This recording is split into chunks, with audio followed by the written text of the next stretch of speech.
Sir, आप 2002 से 2014 तक जीएसटी के प्रेसिडेंट रहे, तो उस समय के दौरान आपकी क्या क्या उपलब्धियां हैं? क्या आप वो हमारे साथ साझा करना चाहेंगे? अमन, सबसे पहला काम हमारा 2002 में जब हम इलेक्शन जीत कर आए, सबसे पहला काम हमने किया कि जो हमारे चुनाव में टीचर्स की ड्यूटी लगती है उसके अगले दिन छुट्टी हो। ये काम हमारा सबसे पहला काम था, छुट्टी होने लगी।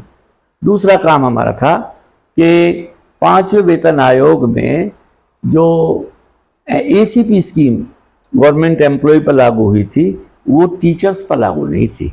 जी। 2003 में हमने वो काम कराया और रिट्रोस्पेक्टिव डेट से 98 से, जब से 5वां वेतन आयोग लागू हुआ था, तब से हमने एसीपी स्कीम लागू कराई, जिसका हजारों टीचर्स को लाभ हुआ और एरियर के साथ लाभ हुआ।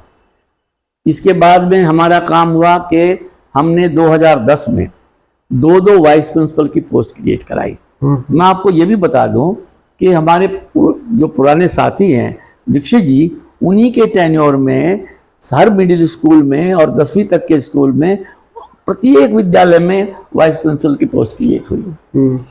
तो और 2010 में हमने दो वाइस प्रिंसिपल की पोस्ट क्रिएट कराई, तो जिससे तो बहुत सारी जॉब्स क्रिएट होंगी नीचे भी। और उसके साथ साथ 100% प्रमोशन था जी। लेकिन दुर्भाग्यवश इनके टेन्योर में वो प्रमोशन कोटा 50% रह गया।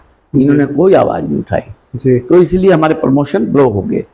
जिस तरह मैं टीजीटी लगा, एक टीजीटी वाइस प्रिंसिपल की पोस्ट से रिटायर हुआ, लेकिन अब संभावना नहीं है जी। तीसरी बात यह है कि हमने 6ठे वेतनमान में आयोग में बहुत अच्छी पैरवी करके टीचर्स के वेतनमान बहुत अच्छे कराए जी। और उनकी जो एनोमली थी उसको दूर करने का प्रयास हमने किया। कोर्ट में भी गए और हम जहाँ तक लड़ सकते थे लड़े और बहुत सारी उनको जो विसंगतियाँ थी उनको दूर कराने में सफल भी हुए। जैसे सेंट्रल स्कूल के आधार पर 17,140 का हमने दिलवाया, स्टेपिंग अप के आधार पर सबको मिल गया, लेकिन कुछ था जो 18,460 हम चाहते थे वो नहीं मिल पाया और किसी ने पिटी अलग से कोर्ट में केस डाला, एमसीडी वाले ने, उसे 17,140 भी मिल गया। लेकिन ये चीज़ तो माइनर थी। इसके बाद हमने 2 साल का रीएम्प्लॉयमेंट का पीरियड कराया। उसके साथ साथ हमने 2 साल के बजाय 5 साल करने के लिए रिक्वेस्ट की, तो उसमें हम कामयाब हुए। लेकिन गवर्नर ने उस फाइल को राजनाथ जी, जो उस समय के होम मिनिस्टर थे, उनके पास भेजा। राजनाथ सिंह ने लिख के भेजा कि आप अगर ज़रूरत है तो 5 साल भी कर सकते हैं। लेकिन फिर वो ये अनफॉर्चुनेटली ये हमारी जो प्रेजेंट जीएसटी थी इसने उस पर कोई तवज्जो नहीं दी, लिया जाओ फाइल दबकर रह गई जी। ये हमारे प्रमुख काम थे। और हमने जो पोस्ट क्रिएट कराई वो 3,802 पोस्ट हमने क्रिएट कराई। थोक में प्रमोशन हुए लोगों के, लेकिन उल्टा ये हुआ कि वे पोस्ट लगभग 7-8 हज़ार पोस्ट कट गई, क्योंकि उनको भरी नहीं जा सकी। उन्हें कहते हैं पोस्ट अबोलिशन होना। इसके साथ साथ हमने जो काम किए हैं वो और बहुत सारे काम हैं। जैसे सर्विस बुक जो है उसकी हमने कहा कि फोटो कॉपी हर टीचर्स के पास होनी चाहिए, क्योंकि सर्विस बुक खत्म हो जाती थी, तो वो आदेश कराए। हमारे समय में पूरा डिपार्टमेंट कंप्यूटराइज हुआ, हमने उसका पूरा समर्थन किया। और आप देखेंगे उसका ये हुआ कि ट्रांसपेरेंसी से, बड़ा ट्रांसपेरेंट मेथड से सबके ट्रांसफर हुए। हाँ जी, हमने सुना था कि जीरो डिस्टेंस की पॉलिसी हमने निर्माण कराई और ये भी कराया कि जिसके 1 साल है उसको ट्रांसफर न किया जाए रिटायरमेंट में जी। तो इस तरह से हमने बहुत सारे काम किए। रिक्रूटमेंट रूल्स जो चेंज हुए हैं, ये ड्रास्टिक चेंज इनमें जो हुई है, ये इनके टेन्योर में वर्तमान जीएसटी के 2022 में हुई। 2022 में इन्होंने पीआरटी से टीजीटी और टीजीटी से पीजीटी के रिक्रूटमेंट में बड़ा ऐसी चेंजेस की जो हमारे बिल्कुल विपरीत जाती है। पहली चेंज क्या किया कि टीजीटी से जो पीजीटी बनते हैं प्रमोशन से, उनका कोटा 75% था, उसका कोटा कर दिया 50%। प्राइमरी से जो टीजीटी बनता था उसका कोटा था 75% प्रमोशन, 25% डायरेक्ट।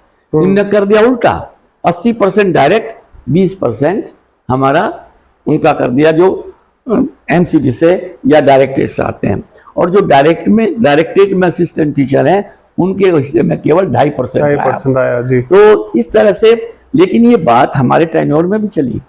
2004 में डायरेक्टर ने कहा कि भाई हम इनको बदल देते हैं on the analogy of central school teachers, लेकिन हमने विरोध किया और वो बदला नहीं गया। लेकिन इन्होंने विरोध ही नहीं किया, ये वाइस प्रिंसिपल के प्रमोशन प्रिंसिपल पर केवल क्वालिफाइंग सर्विस 5 साल की थी, अब 10 साल की है। इससे भारी नुकसान हुआ प्रमोशन में, तो स्टैग्नेशन पीरियड बढ़ जाएगा। जी जी।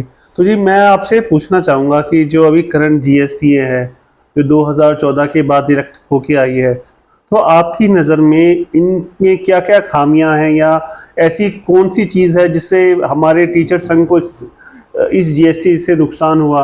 नुकसान जितने भी काम हुए कोई पॉजिटिव काम नहीं हुआ, सारी व्यवस्था बाबुओं के हाथ में चली गई। टीचर्स की जो बॉडी है जिसका काम यह है कि वो डायरेक्टर से मिलकर के अपनी समस्याओं को सुलझाए, अपनी अनुसार चीज़ों को करे, लेकिन ऐसा नहीं हुआ। एक जेसीएम है, जेसीएम जॉइंट कंसल्टेटिव मशीनरी, अच्छा। उसमें बैठकर हमारे साथ ये तय हुआ कि कभी भी हम 100% से नीचे, हम चाहते थे 100% प्रमोशन हो टीजीटी से पीजीटी के, 75 रहे, लेकिन घटे नहीं। इनके टेन्योर में कोई जेसीएम की मीटिंग इन्होंने नहीं कराई, और लिहाजा क्या हुआ कि वो 50% हो गए, 75 से 50 हो गए, और प्राइमरी के 75 से 20% जो आपने 20 रह गए। वाइस प्रिंसिपल से प्रमोशन में 10 साल उनको रेजिडेंसी पीरियड हो गया। इसी तरह से इन्होंने हमारी जो पोस्ट थी वो अबॉलिश करा दी। ये इनके, और प्राइमरी टीचर्स को तो इनको इतना बड़ा झटका है, डिपार्टमेंट में जो प्राइमरी टीचर्स हैं उनके प्रमोशन न के बराबर है। हमारे प्राइमरी टीचर्स में लगभग 4-5 हजार टीचर्स काम करते हैं, असिस्टेंट टीचर, लेकिन उनके लिए कुछ नहीं किया गया। मतलब उनके भविष्य, उनके करियर अंधकार में चला गया। अब हम आपके साथ एक लड़का लड़ रहा है हमारा असिस्टेंट टीचर जी, उसकी बड़े व्यूज आ रहे हैं अकेले असिस्टेंट टीचर के कि हमारे लिए क्या करेंगे। हम ये करेंगे, आपको आपके माध्यम से हम ये कराएंगे कि भाई उनके प्रमोशन एवेन्यूज ज़्यादा हों, रिक्रूटमेंट को चेंज करें। तो इन रीएम्प्लॉयमेंट हमारा 2 साल का वो खो दिया। तो इनके टेन्योर में जितने भी नुकसान हुए हैं, फायदे के बजाय हमने अपने अधिकार उनको खो दिए हैं। जी जी। जैसे कि ये कहते हैं कि भाई 7th पे कमीशन आया, कुछ नहीं मिला, क्योंकि जितना मिलना था तो मिल ही गया है, अब और क्या ही सरकार से ले लेंगे, सारा खजाना थोड़ी खाली कर देंगे सरकार का। तो आपका क्या मानना है इस बारे में? अमन, इसमें सबसे बड़ी खामी ये रही कि जब हम 2014 में हमारा ग्रुप इलेक्शन लड़ा तो हम चुनाव लूज कर गए, और हमने जो पीपीटी तैयार किया था, जो हमने अपना रिप्रेजेंटेशन तैयार किया था 7वें वेतन आयोग के लिए, वो हम जमा नहीं कर पाए। और कभी भी जो पे कमीशन है वो केवल गवर्नमेंट संस्था को बुलाता है, सेंट्रल स्कूल कभी नहीं गया जी। हमने फेडरेशन बनाई ऑफिसर्स के साथ मिलकर के, प्रिंसिपल, वाइस प्रिंसिपल, एजुकेशन अफसर, डिप्टी डायरेक्टर्स, इनकी एक फेडरेशन बनाकर हम वहाँ गए और हमने 6वें वेतन आयोग में पूरी पैरवी की, लेकिन 7वें में इन्हें किसी ने बुलाया ही नहीं और ये वहाँ प्रेजेंट नहीं हुए, लिहाजा 7वें पे कमीशन में कुछ नहीं मिला, केवल जो ट्रांसफॉर्म होकर वो हमारी वेतन आए वो आए। तो मतलब आप ये कहना चाहते हैं कि एक बेटर मतलब टर्म्स हासिल करने के लिए पे कमीशन के सामने हमें रिप्रेजेंटेशन देना पड़ता है। बिल्कुल, बिना रिप्रेजेंटेशन वो नहीं, पे कमीशन हमारे लिए फेवरेबल टर्म्स नहीं क्रिएट करता। We are the stakeholders, हम अपने व्यूज देते हैं उन्हें, तो उसके आधार पर वे हमें समय देते हैं, लेकिन उन्होंने ऐसा नहीं किया। ये इनका पीरियड तो शून्यकाल कहा जाएगा, क्योंकि ये कुछ कर ही नहीं पाए। जी, कि अभी वर्तमान में सुनने में आया है कि जो जीएसटी था वो भी 3 हिस्सों में विभक्त हो गया है, बट गया है। यही कारण है, जब जब ये चुने जाते हैं दूसरा ग्रुप, हमारी विचारधारा के अलग, इससे पहले भी 2002 से पहले यानी कि 98 से 2002 के बीच में एक ग्रुप और था, उसमें जनरल सेक्रेटरी की रास्ता अलग था और प्रेसिडेंट का अलग, वो 0 गया। इसके बाद में 2002 में जो आए, 2014 में जो आए, वे उनके भी रास्ते 3 जगह बट गए। तो जब आपस में लड़ाई होगी, एक टीम भावना नहीं होगी, तो कोई काम हो ही नहीं सकता। कोई इधर जा रहा है, कोई उधर जा रहा है। और वे ये चाहते थे कि हम यंग टीचर्स का, जो टीचर्स हैं या टीचर्स के बच्चे हैं, उनका ध्यान आकर्षित करें। और उन्होंने ये भी कहा कि हम ये रीएम्प्लॉयमेंट से खुश नहीं हैं, जबकि अनुभवी टीचर्स 60 साल के बाद जो अनुभव मैच्योर टीचर हैं, उनको लाभ भी मिल रहा था और हमारी वैकेंसी भी बढ़ रही थी। जी, और उसके अलावा अगर टीचर कोई स्कूल में काम करेगा तो आपने देखा है कि किस तरीके से आजकल अरेंजमेंट के नाम पर टीचर्स को परेशान किया जाता है। कहते हैं कि भाई टीचर रिटायर हो गए हैं, नई टीचर को आने में टाइम लगेगा। मीनवाइल वो बर्डन सब पर जाता है, पूरे स्टाफ पर, तो वो बर्डन भी कम था। हमने एक काम और कराया था मन भाई, कि हमने कहा था reserve post, leave reserve post 10% होनी चाहिए, ताकि 10% भर्ती ज़्यादा हो। अगर कोई टीचर लीव पर जाता है, छुट्टी पर रहता है, तो उसके बदले में वो टीचर जाए, दूसरे पर बर्डन ना हो। तो सर ये लीव रिजर्व पोस्ट की क्या समझाएं जरा। लीव रिजर्व पोस्ट है कि जितना हमारा पोस्ट क्रिएशन है, उसका 10% और ज़्यादा क्रिएशन कराएं। तो मतलब आप कहना चाह रहे हैं अगर हमारी 100 पोस्ट हैं डिपार्टमेंट में, तो आप 110 पोस्टों की भर्ती कराएं। हाँ, ताकि वे 10 लोग उनकी छुट्टियों पर, जब वे छुट्टी पर जाते हैं, ऐसा विद्यालय कोई है नहीं जहाँ कोई ना कोई छुट्टी पर रहता है, तो उनके लिए लीव रिजर्व पोस्ट, कोई जा रहा है एलटीसी पर जा रहा है, कोई मैटरनिटी लीव पर जा रहा है।